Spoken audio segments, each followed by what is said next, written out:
This episode of Worlds Turned Upside Down is supported by the McCormick Center for the Study of the American Revolution at Siena College.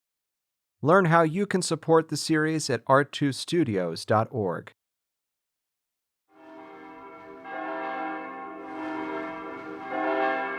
The dawn of a new day broke on the morning of May 21st, 1766, to the sound of church bells ringing throughout New York City. Only a day earlier, news had arrived from Boston and Philadelphia of the Stamp Act's repeal, sending young boys racing through the streets, wielding poles affixed with handkerchiefs to the delight and the huzzas of the crowd. At 1 o'clock in the afternoon, a crowd led by the Sons of Liberty assembled on the city's commons and fired a 21-gun salute in honor of Joseph Alacoque, whom they called their general. Alacoque's origins are as confusing as the chaos that reigned in British America in the months prior to the Stamp Act's repeal. He may have been born in Antigua to a mixed-race mother, though in later years he would claim he was Irish by birth. Whatever his story, by the early 1760s, Alacoque had found work as a clerk provisioning British soldiers stationed in the city, only to become a merchant in his own right, and one of the leaders of the Sons of Liberty. Like the Loyal Nine in Boston, the Sons of Liberty in New York had led the resistance movement against the Stamp Act, to Parliament's claim of supreme authority, and its alleged right to tax the colonies without their consent.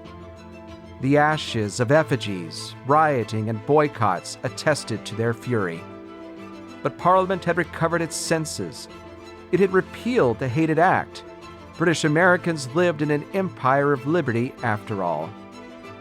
As two bonfires, one to honor the city, one to honor themselves, warmed the already humid air, the Sons of Liberty hoisted a tall pole made of pine on the commons, within sight of the upper barracks, the home to British soldiers stationed in the city. A British officer named John Montresor simply called it a flagstaff. To New Yorkers, it would soon become a liberty pole.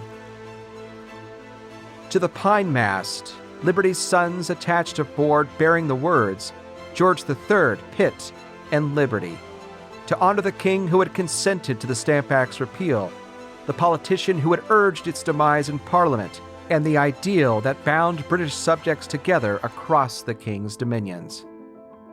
With their monument raised and with grand illuminations casting shadows in the city, as church bells gave way to the celebratory sounds of fireworks and musket fire, the Sons of Liberty, in all their drunken glee, drank 28 toasts in local taverns, including one to the king, one to William Pitt, one to a perpetual union between Great Britain and her colonies, and one to all true Sons of Liberty in America. Warmed by wine, rum punch, and strong beer, they processed to the fort on the southern tip of Manhattan Island to congratulate the new governor, Henry Moore, and themselves on their successful defense of their English rights and liberties.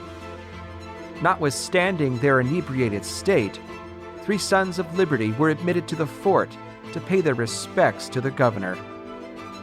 For Thomas Gage, a sensible man and the commander-in-chief of British forces in North America, the rejoicings on this occasion have been remarkably great, beyond what many moderate people wish to see. But though some may have exulted as for a victory, I'm persuaded that the majority meant only to testify their joy and thankfulness. But to some of Gage's soldiers who were stationed in New York, the headquarters of the British Army in North America, the rejoicing was something else entirely.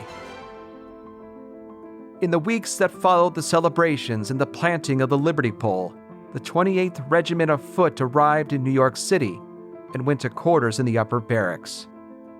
The regiment was an unwelcome sight. First in Montreal and then in Quebec, it had gained a reputation for ill temperament, ill discipline, and even violence against civilians. As the regiment marched from Quebec to Albany and then south to Manhattan, it received orders to assist local sheriffs and civil magistrates in evicting squatters from the lands of the great river lords. This the regiment did with vigor, leaving farms aflame and houses looted. Once quartered in the upper barracks, the soldiers could only grumble as they looked across the commons to see the Liberty Pole and the crowd that frequently gathered around it. To them, it seemed as though New Yorkers were taunting them. In truth, many of them were. The city had long played host to soldiers, but only very few since the end of the 7 Years' War. And new demands from Parliament that the colonists tax themselves to pay for the soldiers' provisions only soured their impression of their fellow Britons. For some soldiers of the 28th Regiment, the Liberty Pole guarding the Commons was not a beacon of freedom, nor a tribute to their king, but an act of defiance and a symbol of sedition.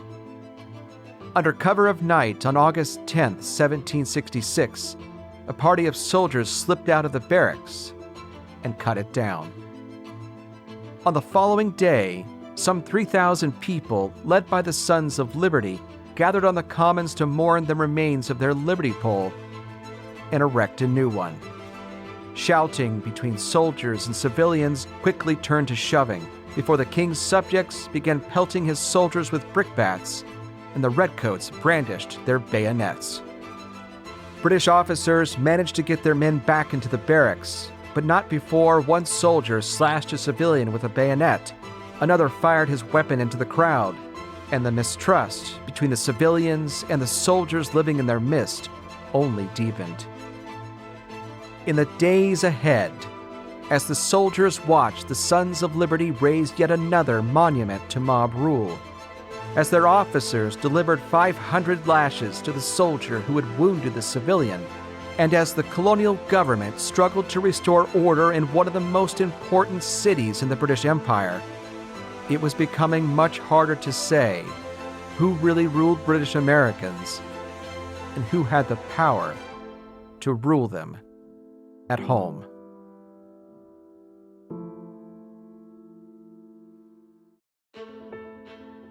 I'm Jim Ambuske, and this is Worlds Turned Upside Down, a podcast about the history of the American Revolution, Episode 11, The Resistance.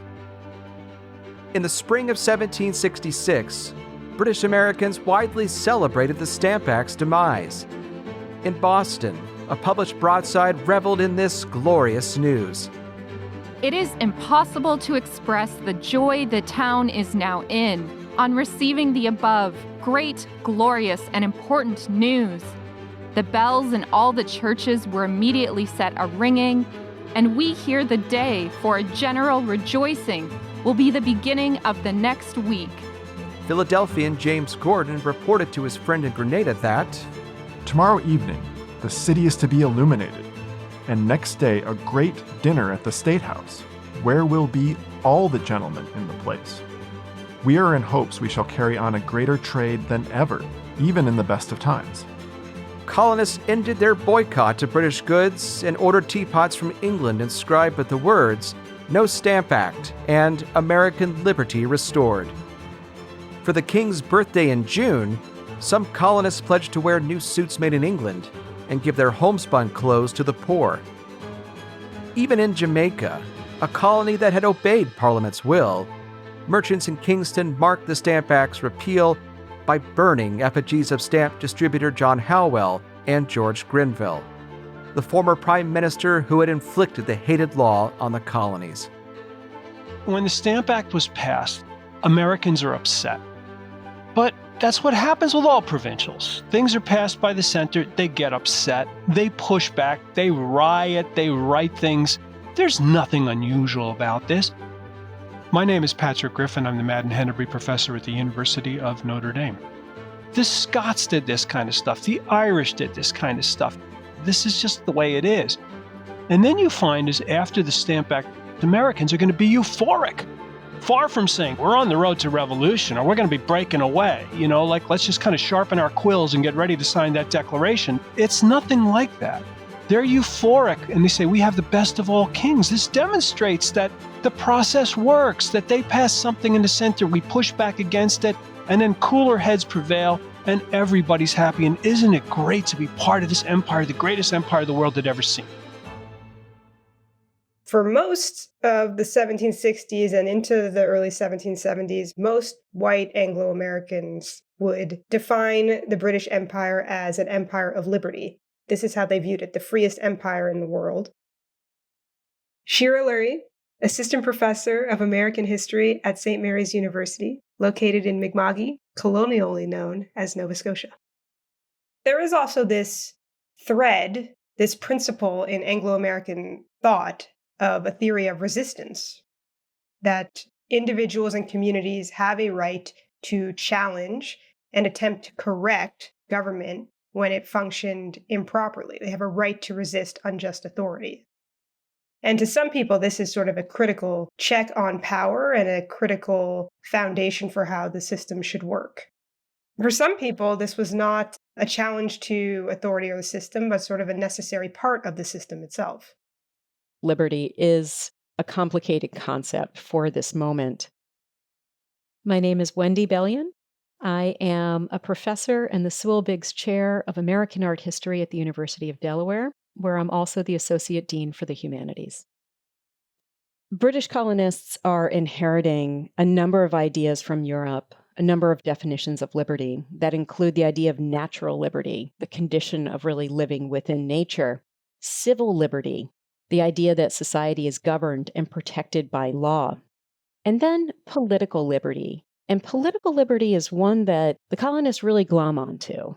Their everyday understandings of liberty, the ability to participate in political life, either as individuals or via consent that they understand to be granted to them by governing bodies. It's that idea of political liberty that the British colonists really understand. It's that idea that leads them to raise these things called liberty poles, to protest for their rights, to protest against taxation without representation. They were proud and grateful to their government for recognizing their rights, for reversing course, repealing this hated tax. But it also signaled that the people can have an impact on the system, that it was popular organizing by the colonists that had pressured Parliament to repeal the Stamp Act. The poll attests to the colonists' gratitude and their loyalty to the king and Parliament, but it also attests to their own political strength and their ability to effect change. But with the repeal, they also enact what's called the Declaratory Act, which says that pay no attention to the fact that we're repealing the Stamp Act. We have the authority, we Parliament have the authority to legislate and tax in all matters whatsoever, and so on. And so it's a complete affirmation of parliamentary sovereignty over the colonies. And the Americans, exuberant over the repeal of the Stamp Act, pay very little attention to the fact that the Declaratory Act comes with it. That's John Kukla, a historian of early America. And that's not quite as sticking your head in the sand as it sounds, because one of the reasonable positions that people like William Pitt had taken during this whole debate was to say, yes, we have the authority, but it's not prudent to use it. It's not entirely willful or wishful thinking that the Americans ignore this. They just hope that this is a face-saving measure for Parliament, and we're done with the stamp duties. This is wonderful. And now we hope we go back to everything like it was in 1763, when the empire was wonderful. But as it would only become slowly and painfully clear to British Americans over the next 10 years, there would be no going back. There's a very real sense in which Grenville's Stamp Act elevated the conflict between the colonies and Parliament, elevated it to a level of constitutional abstraction from which it never retreated. And that the whole period from 1764, with the announcement that we might think about stamp duties, that whole period up to 1774, when the First Continental Congress was dealing with this, was a period in which the Americans were trying to find some middle ground. And there wasn't any. The almost universally reviled Stamp Act had made Parliament's claim to legislate for British America, in all cases whatsoever, a source of serious contention between the colonies and the mother country. It called into question the very foundations of the empire itself. What legitimate power Parliament did have over the colonies, what obligations colonists had to resist Parliament's overreach, and how provincials could work within their own colonies to achieve the common imperial good. The euphoria surrounding the Stamp Act's repeal only masked persistent questions that remained unanswered. And there were few places in the colonies where these problems were more evident than in the city that some historians have called the second most important city in the British Empire, New York. So, how did colonies and cities like New York navigate the turbulent politics of empire in the aftermath of the Stamp Act and its repeal? And how did those choices pit New Yorkers against the soldiers sent by Parliament to defend their empire of liberty? To begin answering these questions, we'll head first to New York to walk the streets of Manhattan, a place dominated by two rival political factions who agreed on much, and then very little. We'll then head to London, where politicians arguing over how to quarter the King's soldiers in British America arrived at an imperial compromise, before sailing back to New York, where the provincial assembly's reluctance to support the British Army in the colony provoked a response from Parliament itself. In the mid-1760s, Manhattan was a far different world than the city it would become, and yet it was a place strikingly familiar. New York City is the most important urban centre in the colonies before the Revolution, and it's the second most important in the British Empire. My name is Christopher Minty. I'm a project editor at the Centre for Digital Editing at the University of Virginia. New York City is the base of the British Army in North America, so there's a lot of important figures, military figures, naval figures, who have spent time in the city and who live in the city. And in terms of trade, by the time of the American Revolution, New York is on the up. Where you look at places like Boston, like Philadelphia, they're declining in comparison to New York. New York City in this period is a thoroughly multicultural place. We know that European settlers are settling on indigenous land. We know that the Dutch originally settled what they call New Amsterdam, and then when the English begin to develop the city, they are still very much working within the spaces that the Dutch had settled in the 17th century. So for all intents and purposes, this is a small settlement. Today, when we talk about Lower Manhattan, we often mean an area from, say, 14th Street south, Union Square south. You have to think much further south when you're thinking about the 18th century city. You need to think about Wall Street and south of Wall Street, with a little bit of settlement above that area. It's a densely settled city. Architecturally, it still looks like a Dutch port city because much of the architecture would have remained from the 17th century. What did this 17th century Dutch port city look like in 18th century British America? Think tall, gabled buildings. And by gables, I mean the kind of large triangular shapes that you see at the very top of buildings even today. We have some 18th century prints that will show us 2 to 3 story buildings. We still have a lot of timber construction, but we might also have brick construction. I love thinking about what New York City must have been like then, compared to what it is now. When I try to visualize New York, I think about, okay, New York was just basically the tip of Manhattan Island. 42nd Street, where the New York Public Library is, that's uptown. That's far up. So if you can imagine walking from somewhere like the Bowling Green or Francis Tavern, both still there, all the way to the New York Public Library, it's quite a long walk. But once you get down to the Bowling Green and Francis Tavern, the whole layout of the city kind of changes. The streets aren't as rigid, as structured as they are further up. They're all kind of mishmashed together. Everything's on top of one another. It is a space that you walk from Bowling Green, which is a small green space at the very tip of Manhattan, surrounded by a British fort and the governor's mansion. Moving north up Broadway, which is, even by the 18th century, a major conduit of traffic, foot traffic and carriage traffic. Moving north up to the space called the Commons, we're talking about an area of 1 geographic mile, a straight shot, north and south, bounded on the north by this open green space, sometimes simply called the Green or the Fields, more often called the Commons as it appears on maps of the day.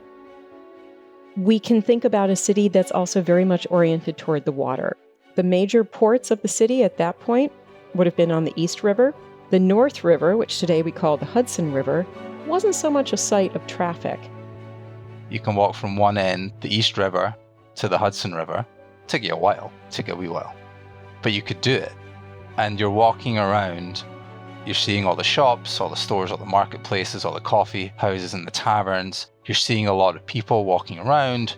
There's a water pump where people go to get water. People congregate there. It's a very social city where there's a lot of activity. There's a lot of people, like it is today, put into a small space, almost on top of one another. Manhattan was home to a constellation of cultures, peoples, and religions. New York, like it is now, was then a diverse city. Lots of different religions, lots of different churches. If you looked at the skyline of New York, you can see the skyline being punctured by all of these church steeples. As they walked through this densely settled space, visitors would have seen and heard many different peoples: English, Indigenous, Scottish, Irish, Dutch, French Huguenot, West African, West Indian, free, and enslaved. There is a sizable concentration of people of African descent within this confined geography of Lower Manhattan. The story of enslavement in New York at this time looks quite different than the understandings that many of us have of plantation slavery in the American colonial South. So over the course of the 18th century, about 5,000 people of African descent are forcibly brought to Manhattan. This peaks during the 1740s, where the population of enslaved people is at about 20%. And most of those enslaved individuals are being brought from the British plantation colonies of the West Indies. After that time, we have a larger population of enslaved people coming directly from West and Central Africa. By the period of the 7 Years' War, enslaved people account for about 17% of New York's urban population. And by the time that the Liberty polls go up at the Commons, there's about more than 3,000 people who are enslaved living in Manhattan, about 14% of that population. Prior to the Revolution, only a small proportion of New York's Black population is free. And Black and white New Yorkers are living in fairly close proximity.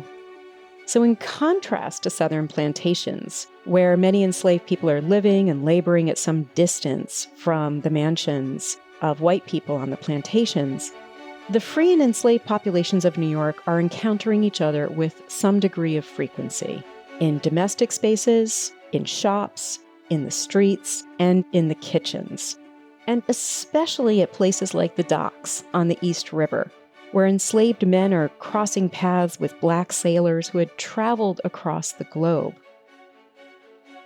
We need to understand, though, that New Yorkers are not generous slaveholders just because the conditions of slavery look different than they did in the plantation South. This does not mean that New Yorkers did not respond brutally and violently to any threat of resistance by enslaved people. The colony introduces what's called a Black Code very early in the 18th century, in 1712, that's intended to regulate the movements of enslaved people around the city. That said, Black New Yorkers do find ways to resist the surveillance of white New Yorkers. One of those spaces in which that happens is a space that in the 18th century was known as the African burial ground. And the burial ground was just what it sounds like. It was an active cemetery, but it was also a space of ritual practice for many enslaved people in the city. In many ways, Manhattan's urban geography reflected the colony's social order. The British Crown very deliberately decides to establish a fort at the very tip of the island because it's as much for purposes of monitoring commerce, it's for defensive purposes. It's a grand space, and it's a space that they can control geographically. Much of the city does develop organically. That's why if you look at very early maps of the city, you do see these short streets kind of crisscrossing along a plan that looks more like an old European city than the grid-like city that we get in the 19th century in Manhattan. So the settlement really moves from south to north. And very early on, the various wards that divide up the civic spaces of New York City become associated with different things. So a crown government presence, a residential area, this open space of the commons, and beyond that, spaces that were settled by both free and enslaved people of African descent, and then a commercial district, which is really the area of Wall Street and the East River docks that has really been consistent since the 18th century. When we think about that area of Lower Manhattan, we still think about global commerce today, and that was true even in the 18th century. New York City as a commercial city is really sort of central to its identity. And for merchants who are dealing in trade and places in the Caribbean, places in Europe, particularly London or the East Indies, that's part of their identity, it's part of who they are. Like they see New York as a commercial city and it fits within the British Empire. And the British Empire can work for them because it opens up doors for them to trade with places pretty much all over the world. And they have access to economies that they wouldn't otherwise be able to have access to. The circulation of newspapers throughout the Atlantic world only reinforced New York's connection to the empire and a sense of Britishness, of a common British identity. It helps that by the 1730s and 40s, 1,000 or more ships are crossing the Atlantic carrying goods and print and newspapers to and from virtually every major port city in the North Atlantic. There's also efforts by the government to establish a packet service, an actual formal network of communication. This is hugely important during all these wars against France and Spain. But on these ships, they're carrying newspapers. My name is Brad Jones. I'm a professor of history at California State University, Fresno. In any port city, say New York or Philadelphia or Boston, virtually every week, a ship's arriving from somewhere across the North Atlantic, bringing not just goods and other things and people, but it's also bringing newspapers from those places. So 18th century newspaper printers would take those newspapers, they would pull stories out of those newspapers and publish them in their own. It's remarkable. We start to see by the middle of the 18th century news and information being shared across the Atlantic. The very same stories are being read by a Glaswegian, a person living in Glasgow, or a Haligonian, person living in Halifax, or Kingstonian, or New Yorker. They're all reading the same stories, sometimes weeks or maybe a month or more apart because it's still, a fair distance to cover here. This has a profound impact on how they conceive of themselves. High literacy rates, especially in the northern colonies, allowed New Yorkers and other British Americans to imagine themselves as part of a much larger British community. But here's the thing, literacy ultimately mattered very little in the context of accessing news. This is something really lost, I think, on us today. This is really still a largely oral culture in which it was perfectly common and ordinary for people to read things aloud. In Glasgow, New York, and Halifax, I know of actual places in the cities where people would gather to hear the news read. We know that in taverns and coffee houses, that travelers and people frequenting these places would write about hearing people reading newspapers. If you weren't literate, you could actually go every, once a week or once every 2 weeks to this place as newspapers came in or your local newspapers are published, and there would be somebody actually reading the news to you. In New York, taverns were a place to gather, to drink, to debate, to read or hear the news, and to mobilize. Christopher Minty explains. Tavern culture is central to political mobilization, building social bonds, building political bonds in New York. There are more taverns in New York than anywhere else in the colonies. Now, I think that might be because there were so many British soldiers there in the 1750s and early 1760s, and many of them just stuck around. And New Yorkers, like to drink. And the British Army, the regiments who were still there, they also liked to drink. So there's a lot of taverns. You had a lot of opportunities to go somewhere and have a drink. People would go to one of the many taverns to drink, to talk to their friends, to learn about what was happening, not just in New York, but across the colonies and the British Empire.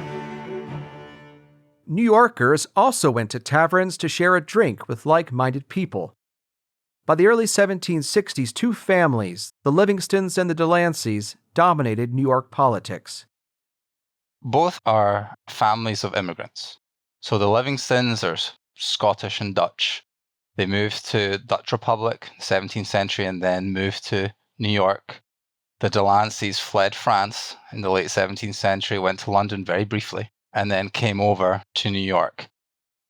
The Livingstons, they were primarily based north of the city in Livingston Manor, because New York was divided into these manorial estates, and they were absolutely ginormous, like well over 100,000 acres. So very large. They had a lot of tenants, and that's how they earned a lot of money from the people who were living on their land.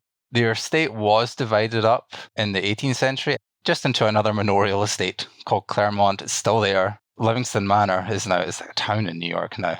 Livingston, New York is on the original patent for where they were. Because they're a little bit further north, their trade is primarily domestic, and that's how they make their money. The Delanceys are primarily based in the city. They have a lot of commercial dealings going out of the city into the British Empire and merchants who feed into that. And so the first prominent Delancey family member in New York was someone called Etienne Delancey. And when he moved, he anglicized his name from Etienne to Stephen. So he fully embraced life in the British Empire. And he went on to become a very prominent member of society. He married well into the Van Cortlandt family, became a member of the Assembly, a prominent member. His son, James Sr., solidified the Delanceys within sort of New York and New York City's political fabric, serving as Chief Justice, Lieutenant Governor. He was governor. He was probably one of the most powerful people in all of colonial North America. And he really established the family's fortune, buying a lot of land in what is now like the Lower East Side. So if you think of Manhattan today, there's Delancey Street down there. The Delancey family owned pretty much all of that. And as they start to become wealthier and get more prominence, members of each family start to serve in the assembly. In 1765, when Parliament passed the Stamp Act, the Livingstons controlled the colonial assembly. Like the Delancey faction, they opposed Parliament's presumed right to lay direct taxes on British Americans without their consent, believing that only provincial assemblies had such power. But they mobilized opposition against Parliament's attempt to bind the colonies more closely to the mother country in very different ways. By this time, the Livingstons, because they've been around for so long and they're so powerful, and people live on their estates, and they have a lot of sway about how people can live their life, and they can make things harder for them if they wanted, they rely on sort of traditional modes of mobilization, which is primarily deference. Like, you should support us because we are elites, we are essentially a bit better than you, and you always have. So why would you change that? During the 1760s, the Delanceys tried to involve ordinary New Yorkers in the political process more than there had ever been, and the Livingstons didn't do that. So the Delanceys were happy to go to taverns with New Yorkers, and they would pay for everything, engage with one another, and they helped, because of events like that, the Delanceys were able to build a like-minded political association that had people who were as elite as Eton, Cambridge-educated James Delancey, served in the British Army, absolutely loaded, but also with watchmakers, carpenters, blacksmiths, people who were very different to someone like James Delancey, but they operated within the same political circle. And because the Delanceys brought people who were politically like-minded together, these people stuck together, and they realized that they actually quite like each other. And those political bonds that brought them together soon grew into social bonds. A visit to Benjamin Stout's tavern on Bowery Lane in 1768 helps us to understand just how the Delanceys used the power of the pub to great political effect. In the run-up to the 1768 election, the Delanceys had events in that tavern on Monday, Tuesday, Wednesday, and Thursday. And they paid for everything. And it's an open bar, and you can drink as much as you want. And when Benjamin Stout presented James Delancey with his, what is essentially an invoice, it was like over 100 bottles of wine, lots of beer, lots of cider, lots of whiskey as well, or drams of whiskey, lots of food. And you could almost have as much as you want. And New Yorkers were like, oh, well, I'm not going to turn that down. So you can imagine that people having all of this drink, all of this food, you're sat beside people who you might not know when you sat down, but when you're done and you've had maybe, 5 pints, some whiskey, some wine, you know them at the end and you had this great time with each other. It was out of this coalition of clockmakers and Cambridge-educated men that the Sons of Liberty emerged in 1765 to mobilize against the Stamp Act. Men like John Lamb, Isaac Sears, and Joseph Alacoque associated with the Delanceys in the faction's embrace of popular politics, even if the Delancey family itself didn't always agree with the Sons' mob-like methods. They established a committee of correspondence to share information with like-minded people in other colonies to resist the Stamp Act, and when Parliament repealed it, they joined their friends in the taverns to celebrate. But with the arrival of more British soldiers in New York beginning in 1766, and a mandate from Parliament for the colonies to provide for them, the Sons of Liberty once again turned to the friendships forged over pints and politics to rally the people against a standing army among them. While in the Colonial Assembly, the Delanceys and Livingstons treaded carefully to defend New York's rights and avoid Parliament's wrath. New York City was the headquarters of the British Army in North America.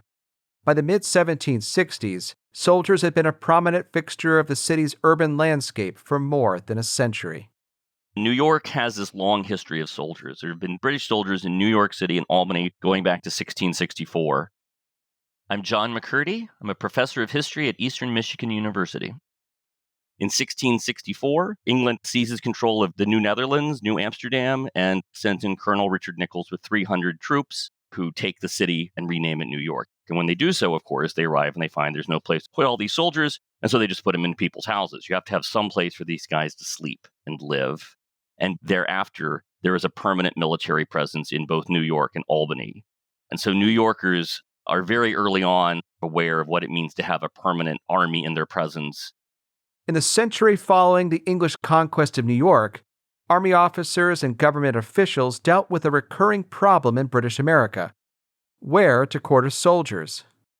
Quartering is literally where you're quartering the soldiers, where you're putting them, where they will sleep, where they will store their effects, and where they will even take command to go off to fight a battle.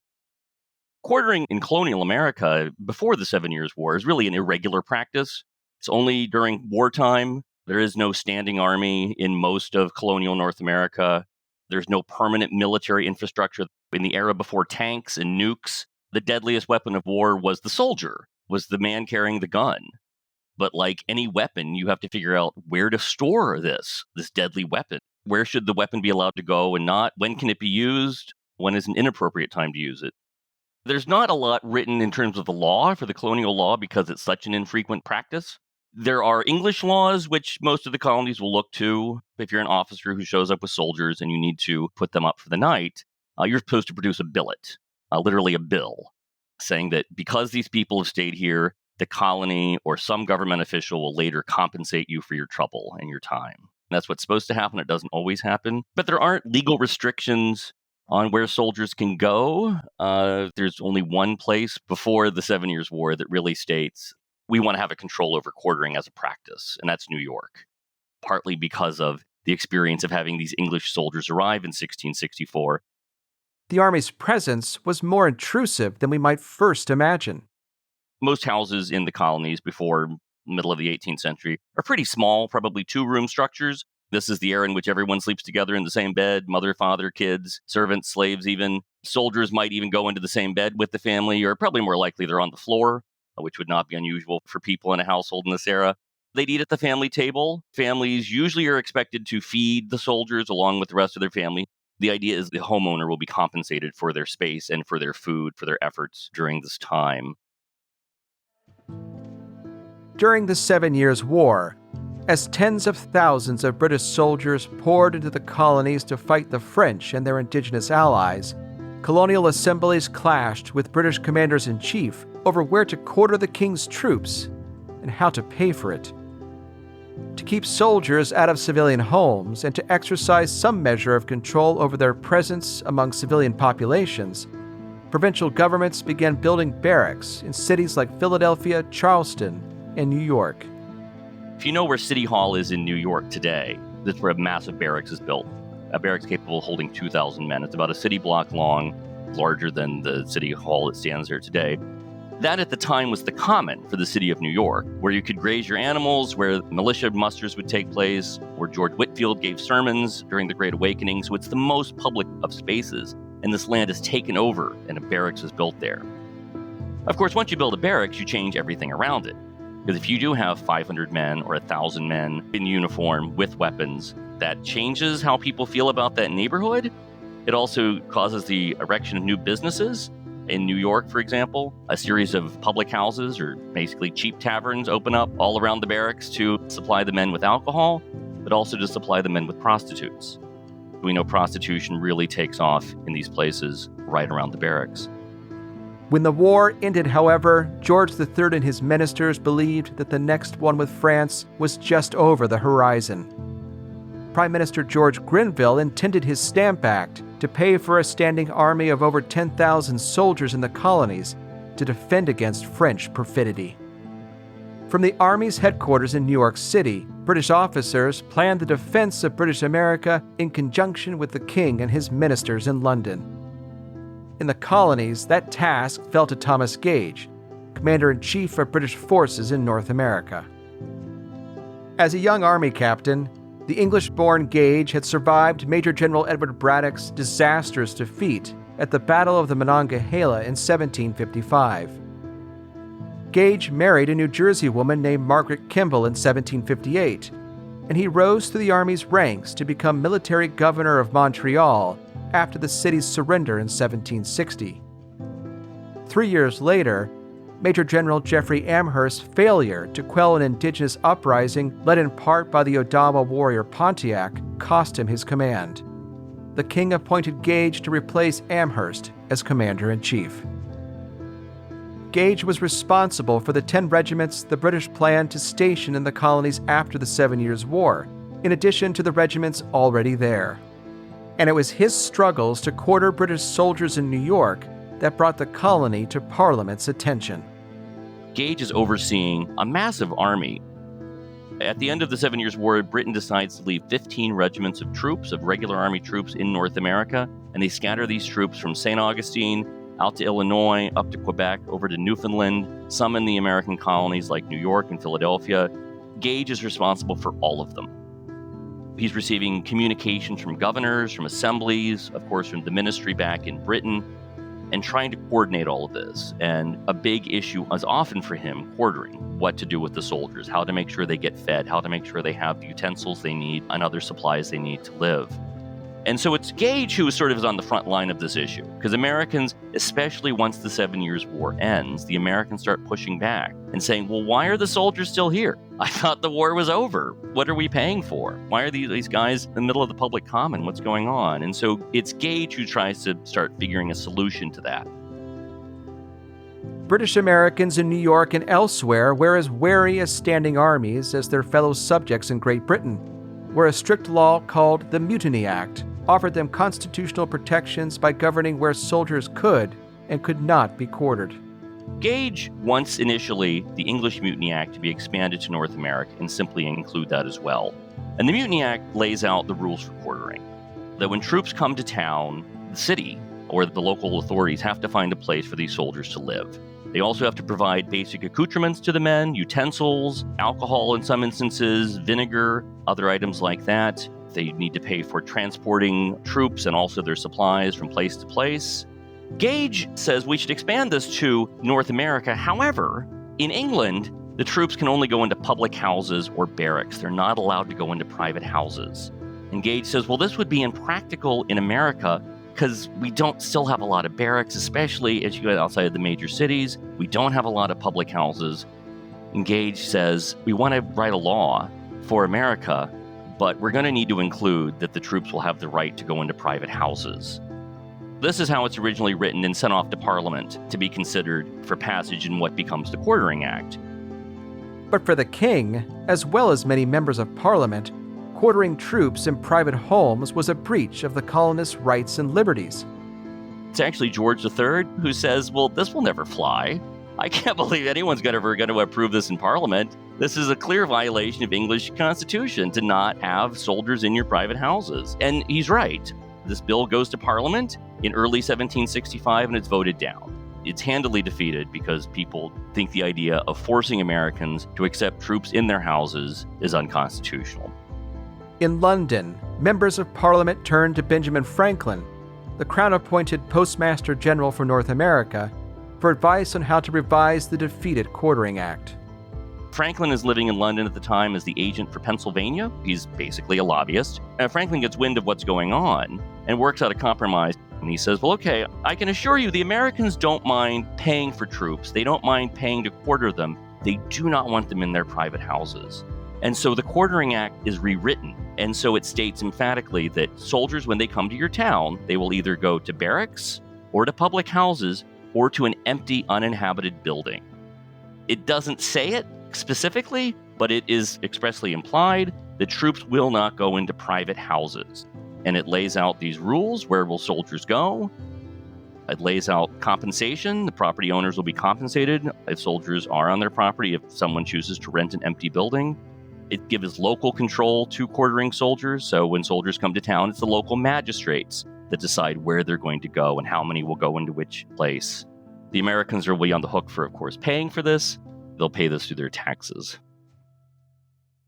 Parliament passed the new Quartering Act in May 1765, 1 week before it passed the Stamp Act. The two were meant to work together to support the army in the colonies, one to fund it, the other to house it.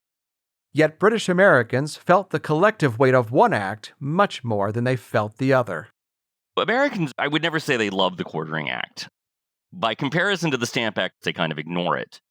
There's a couple ways of thinking about this. One, unlike the Stamp Act, the Americans get something for the Quartering Act. They've received this guarantee, and the British Army lives up to it with very few exceptions. In the colonies, in what becomes the United States, there's very, very few instances where troops ever go into private houses again. And when that happens, they are reprimanded. The Americans do get that guarantee in exchange for their money. It's also uneven. The Stamp Act is going to apply to everybody. Anyone who touches paper is going to have to pay the Stamp Act. The Quartering Act only comes in when soldiers are in town. Soldiers aren't in most colonies. So most Americans aren't having to deal with the presence of soldiers, nor are they having to deal with the cost of quartering soldiers. Through my research, I was able to find that at least 8 provincial assemblies appropriated money for the Quartering Act without much objection. In fact, opposition arises in 2 places. One is New York, and the other is Boston. In New York, as Christopher Minty explains, the Quartering Act was wildly unpopular. Many, if not most, New Yorkers were opposed to the Quartering Act. They didn't like having any troops in New York. They didn't like it. They wanted them gone. They didn't want a standing army. For many New Yorkers, the Stamp Act and the Quartering Act were 2 sides of the same coin.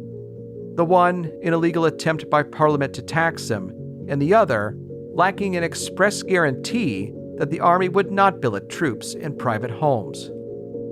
In a June 1765 letter to a friend in London, merchant John Watts raised fears of sexual violence when he claimed that some colonists would rather submit to the Stamp Act than live with soldiers in their midst.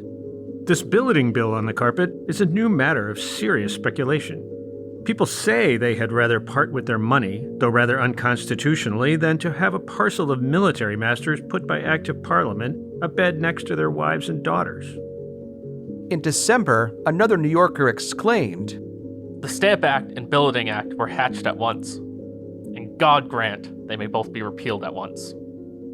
In the summer and fall of 1765, as colonists rioted and burned effigies of stamp distributors and prime ministers to protest the Stamp Act, General Gage wisely recognized that trying to enforce the Quartering Act would only make matters worse.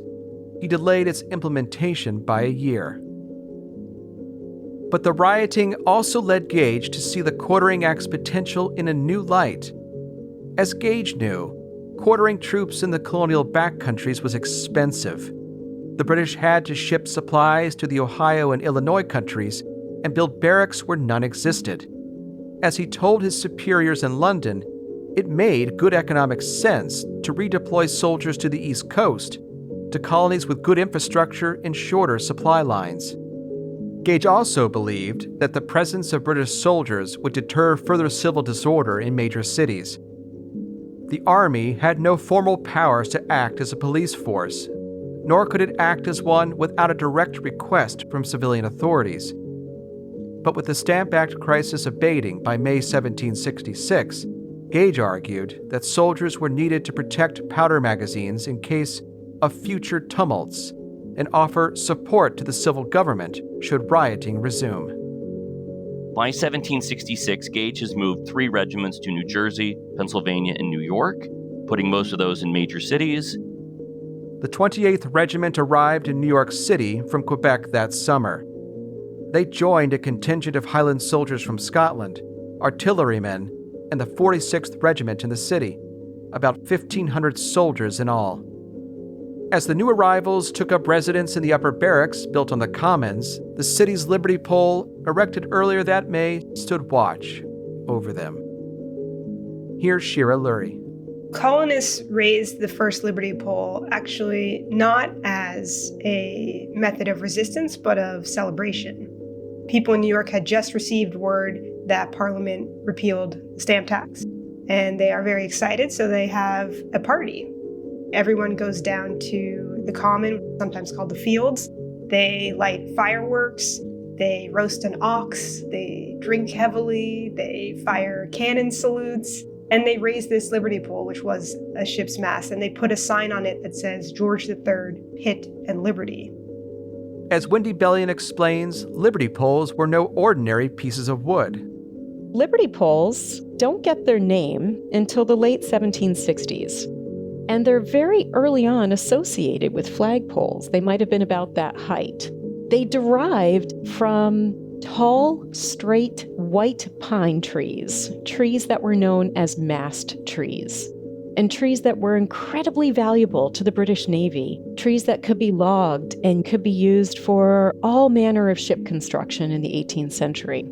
And in particular, masts. These were tall, straight timbers that were regulated and used specifically for logging by the British Navy so that they could be used for all kinds of maritime purposes, commercial as well as martial. Many of these trees are farmed in upstate New England, New Hampshire, and Maine, and they would have been very carefully logged, conveyed down these vast rivers, very dangerous work. As political tensions begin to heat up, in part caused by the Stamp Act and the many acts that would follow, a group of New Yorkers who begin to resist British taxation efforts, a group that begins to call themselves the Sons of Liberty, begin to seize some of these logs, some of these mast trees from the ports on the East River. These are very long pieces of timber in excess of at least 50, sometimes 70 feet. So imagine trying to make your way through these tight corners and streets of Lower Manhattan, conveying these enormous pieces of timber. And then imagine the sheer human power required to raise these things when you don't have something like a crane to help you do that. You have to imagine these men coming together to dig a hole, to raise this pole, to insert it into this space, to shore up all the foundations around this so this thing is not going to come down. And once it's raised, it could serve like a flagpole. You could literally raise flags and other signs and insignias up and down these flagpoles. But over time, these effectively become monuments. The Sons of Liberty understand themselves to be raising monuments to their own sense of liberty when these things first go up. They are meant to be celebratory objects. But in New York, as in other colonies, monuments to liberty for some cast long shadows that illuminated its absence for others. We have to think about the Commons as a space that is being crossed by white people of European descent, as well as enslaved people of African descent, every day as they went about their everyday business in New York City. We assume that it was white colonists who were raising the Liberty poles. We don't really know for sure. We don't have clear records of who did the labor. It's entirely conceivable that enslaved people of African descent were asked to help raise these poles into place. Poles that paid tribute to liberties that only white freemen could have enjoyed in the colonies at this time. There's a terrible irony, there's a very cruel irony for many enslaved people seeing these liberty poles within their midst. These liberty poles broadcast a kind of political liberty that enslaved people could not have access to at this time period. Even so, enslaved people might have found other meanings and other memories in the pine mast standing on the city's commons. The forms of the liberty pole may well have resonated with architectural forms that people in the African diaspora might have been familiar with. So this is where we need to think about cultural memory, about memorial forms that enslaved people might have carried with them across the Atlantic. So, for example, the columnar form of the liberty poles might have resembled forms like sacred trees and altars that were part of vernacular landscapes in West Africa, as well as the colonial Americas. And some of these trees, and these were often trees that had a certain kind of significance because they too were tall and they were very old. Sometimes they were located in sacred groves. These are the kind of trees that would have carried spiritual resonance in Congo and Yoruba communities, some of the communities from which enslaved people in New York were drawn, as well as the greater Caribbean plantations to which some enslaved people were transported. For the British soldiers quartered in the upper barracks, the liberty poles were no ordinary pieces of wood either. Over time, they become contested objects. Because what the Sons of Liberty decide to do in raising these liberty poles at the Commons is to put them up in front of the very barracks that British troops are occupying on the Commons. So you can imagine that these become very antagonistic objects. The soldiers are clearly reading into some of those more subversive subtexts about popular power. New York colonists and these British soldiers in the city don't have the best relationship. Colonists are really upset generally about having this large standing army in the colonies following the 7 Years' War. They think it's unnecessary. They think it's expensive. They think it's a potential threat to their liberty. There's a lot of tension between the colonists and these soldiers. The soldiers may have taken that also as kind of a provocation.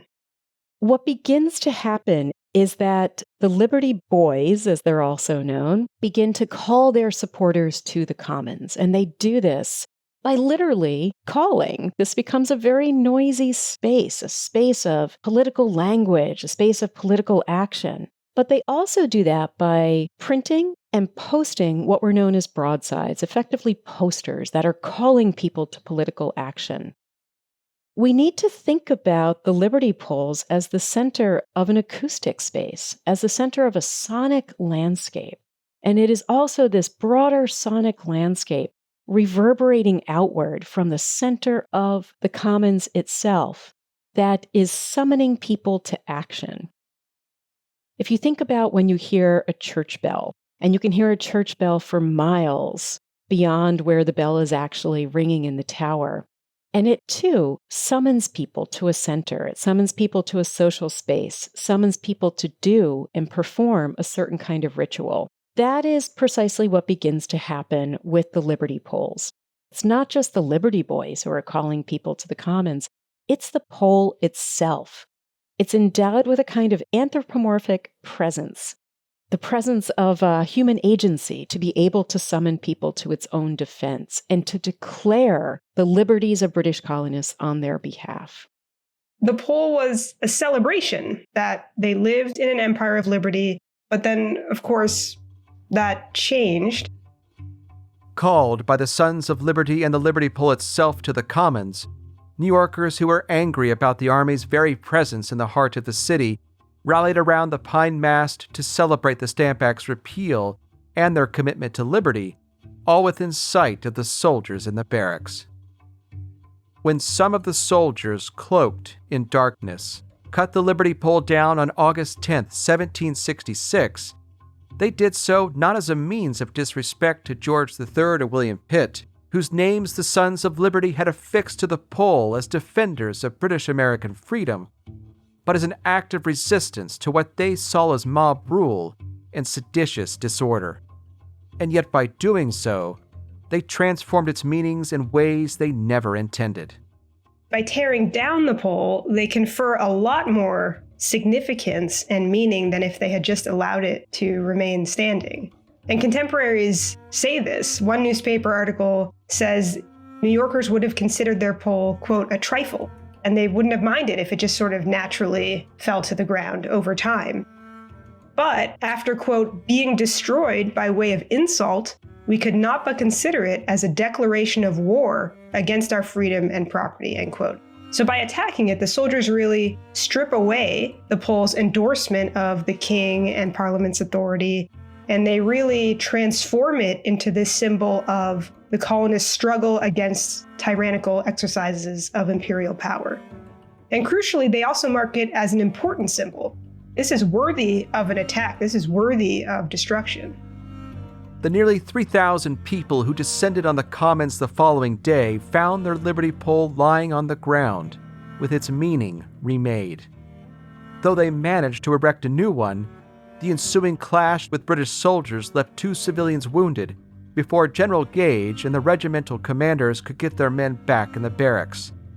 As Gage wrote to London, "The mob afterwards, in presence of the magistrates, surrounded the barracks and vented so much abuse and provoking language that some of the better sort of people who had assembled there did not think it possible that the officers could command themselves or restrain the fury of their men, and pressed the magistrates to support their own dignity and disperse the mob.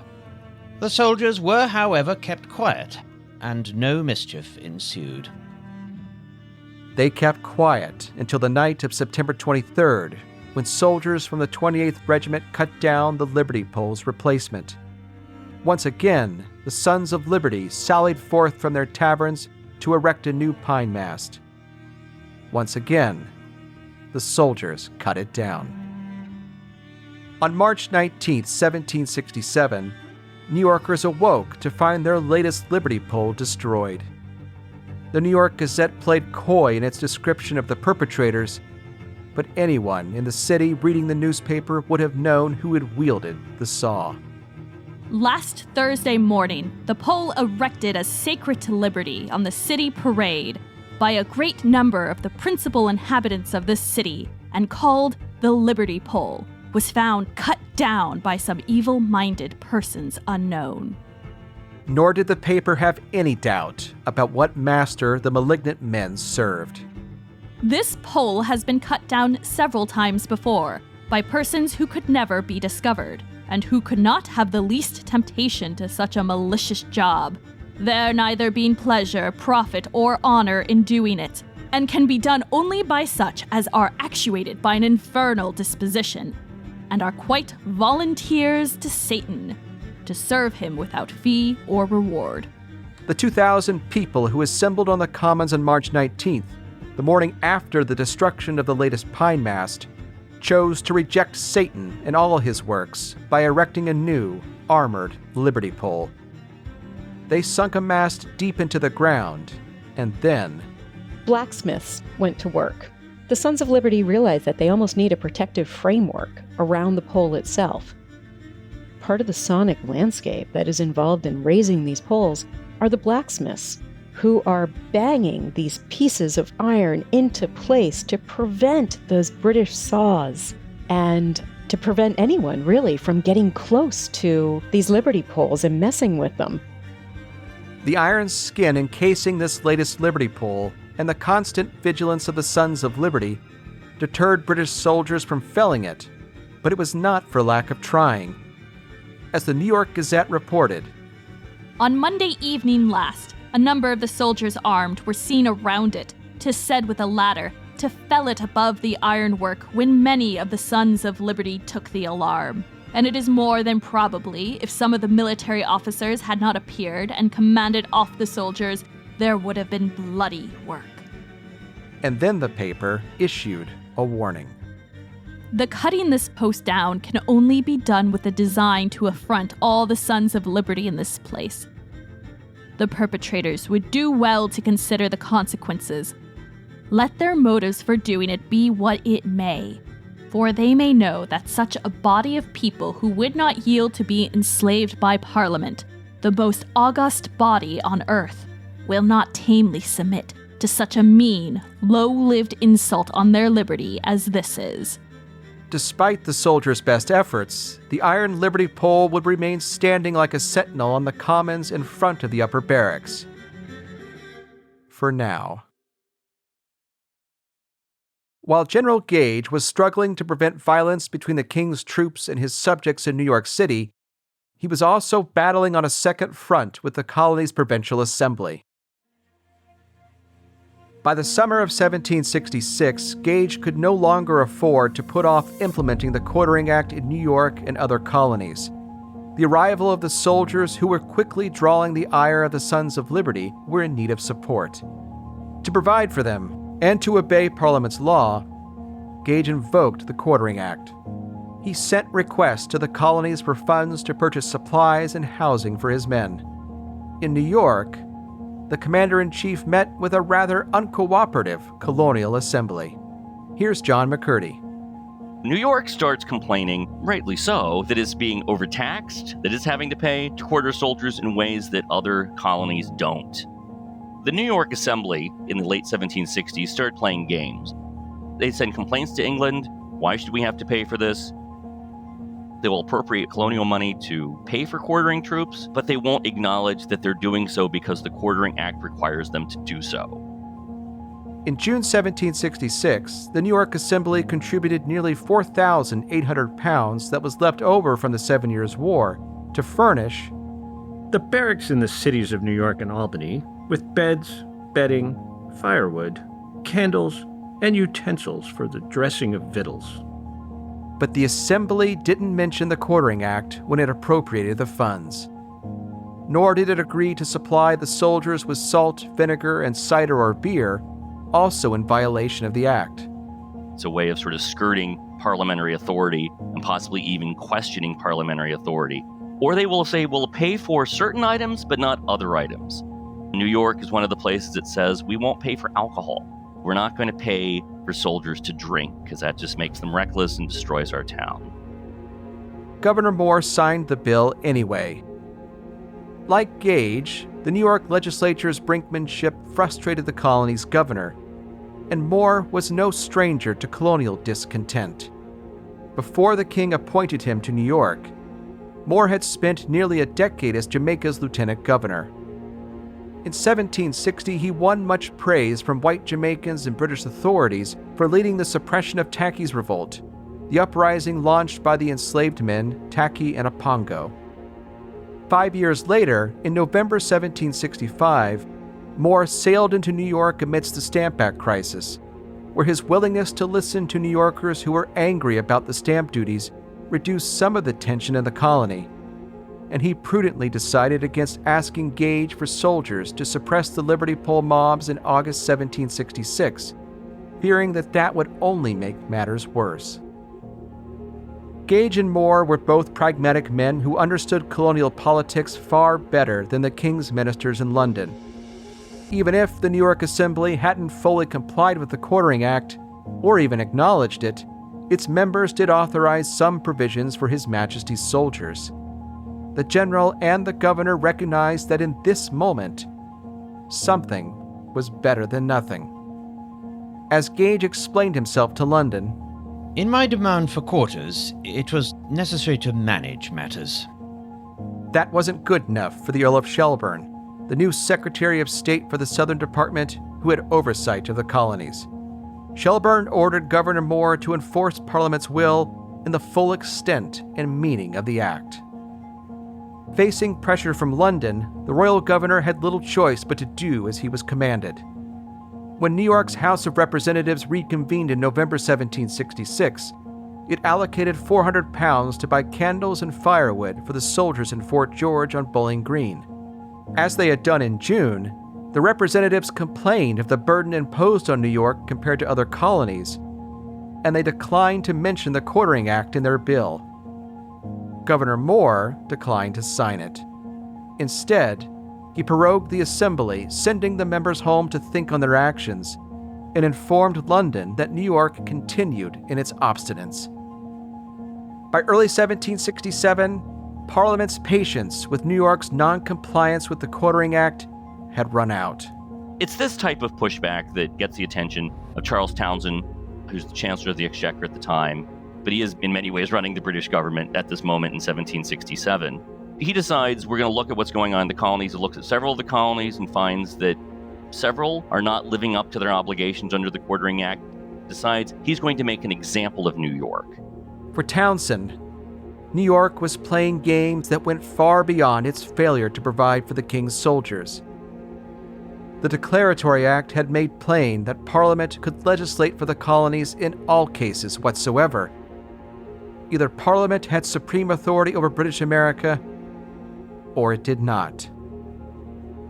In the late spring and summer of 1767, as Townshend was drawing up a new, grand vision to reform the empire in the wake of the Stamp Act's repeal, the Chancellor of the Exchequer believed that New York ought to be made to do its duty. As he argued in the House of Commons, "The superiority of the mother country can at no time be better exerted than now." And so the New York Restraining Act is passed by Parliament in July of 1767, and it disallows the New York law that had provided money under the Quartering Act and also dissolves the Assembly. The New York Restraining Act will then state that the New York Assembly cannot reconvene until it is going to do so and approve the Quartering Act without any reservation. It's a really aggressive response to this colonial objection. For it was in New York, a colony that Townshend believed had boldly and insolently bid defiance to Parliament's authority, and threatened the whole legislative power of this country, obstinately, wickedly, and almost traitorously, in an absolute denial of its authority. that he saw everything wrong with British America.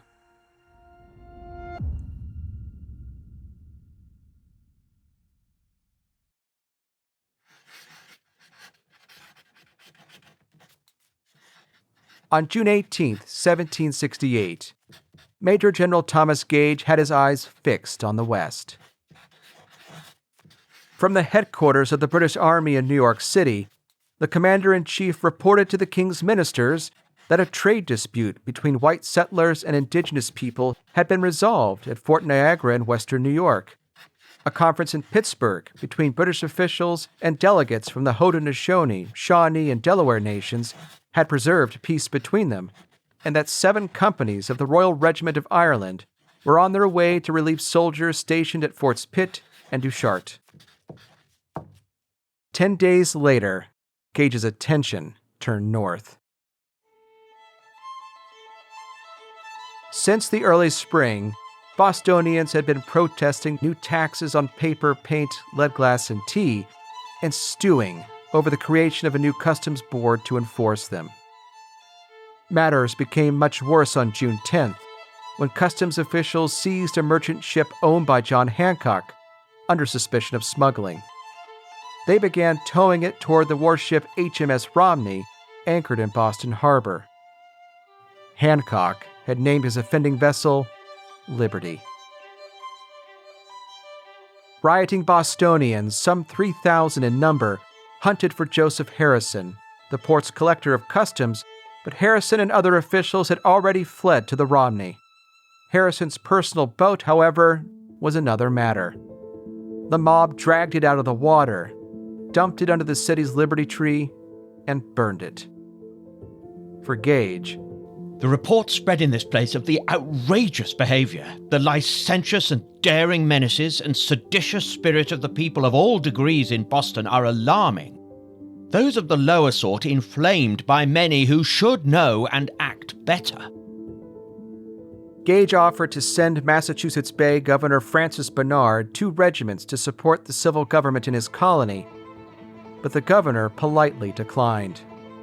Though Bernard would have welcomed the soldiers, his provincial council unanimously advised against it.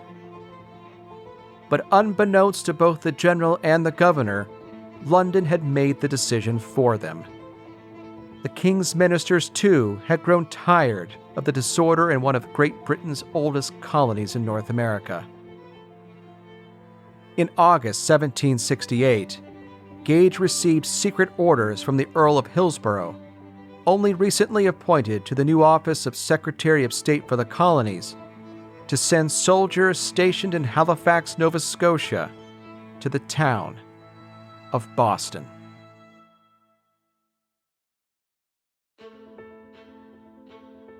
Thanks for listening to Worlds Turned Upside Down. Worlds is a production of R2 Studios, part of the Roy Rosenzweig Center for History and New Media at George Mason University. I'm your host, Jim Ambuske. This episode of Worlds is supported by the McCormick Center for the Study of the American Revolution at Siena College. Head to r2studios.org for a complete transcript of today's episode and suggestions for further reading. Worlds is researched and written by me, with additional writing, research, and script editing by Jeanette Patrick. Jeanette Patrick and I are the executive producers. Grace Mallon is our British correspondent. Our lead audio editor for this episode is Jeanette Patrick. Special thanks to Kurt Dahl of CD Squared. Haley Model and Alexandra Miller are our graduate assistants. Special thanks also to Amber Pelham. Our thanks to Wendy Bellion, Shira Lurie, John Kukla, Patrick Griffin, Brad Jones, Christopher Minty, and John McCurdy for sharing their expertise with us in this episode. Thanks also to our voice actors Adam Smith, Melissa Gismondi, Mills Kelly, Nate Sleeter, Ann Fertig, and Dan Howlett. Subscribe to Worlds on your favorite podcast app. Thanks, and we'll see you next time.